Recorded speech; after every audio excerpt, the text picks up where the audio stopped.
हिन वक्त मां फ़कीर महदी शाह जहांजा जे तके तरफ़ वञी रहियो आहियां। जी हाँ, तकियो आस्थानो उहा जगह जिते फ़कीर महदी शाह जहांजा पंहिंजी ज़िंदगी जो वॾो हिसो गुज़ारियो, इबादतूं ऐं रियाज़तूं कयूं।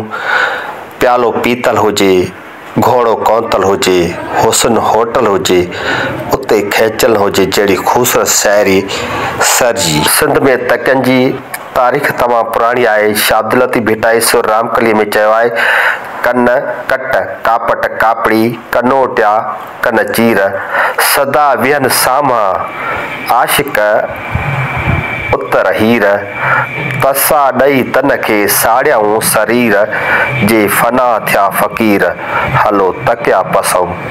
तिन जा फ़कीर महदी शाह जहांजा खे पंहिंजा मुरीद मौला महदी जे नाले सां बि सॾींदा आहिनि। सदर जनम 1900 जे ॿिए ॾहाके में शाहपुर जहांजा में थियो।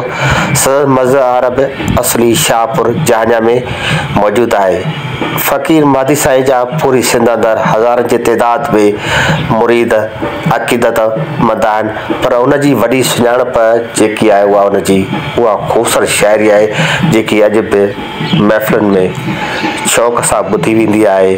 ऐं सूफ़ी फ़कीर गेड़ू वेस पाए ॻीचीअ में गेड़ू गड़ाटा पाए जेको आहे उहा ॻाईंदा आहिनि। फ़कीर महदी शाह जहांजा जो तकियो राणीपुर भरिसां तालका सोबदरो में वाक़ियो आहे। संदसि मुरीदनि शानदार मक़बरो तामीर करायो आहे। महदी फ़कीर जहांजा ते प्रोफेसर अब्दुर्रहमान खोड़े महदी मणियादार नाले सां संदसि ज़िंदगी ऐं संदसि शाइरी खे महफ़ूज़ करे किताब छपिरायो आहे, जेको मुरीदनि लाइ हिकु वॾी सुखड़ी आहे।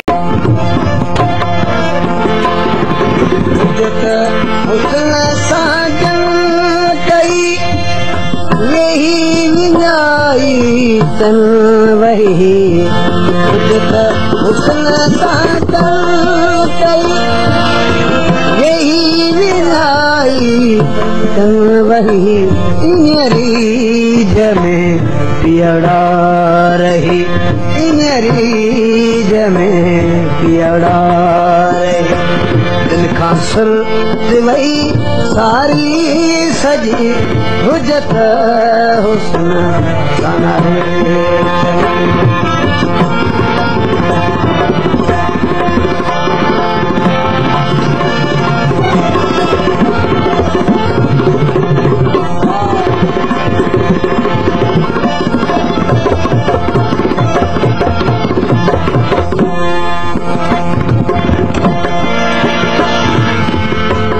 आशिकन इंसाफ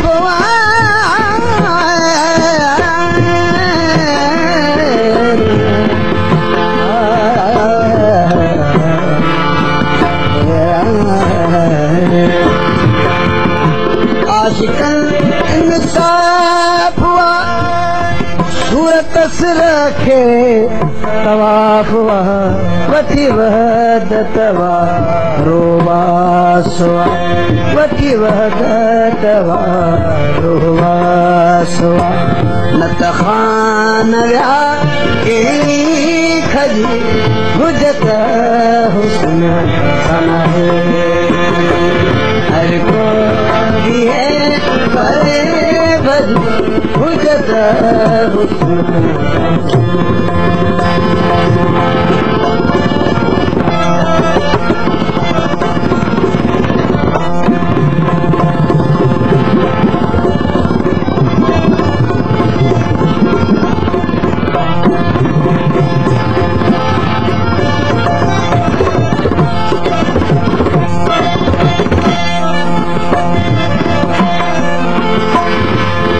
महदी असां तो ईमान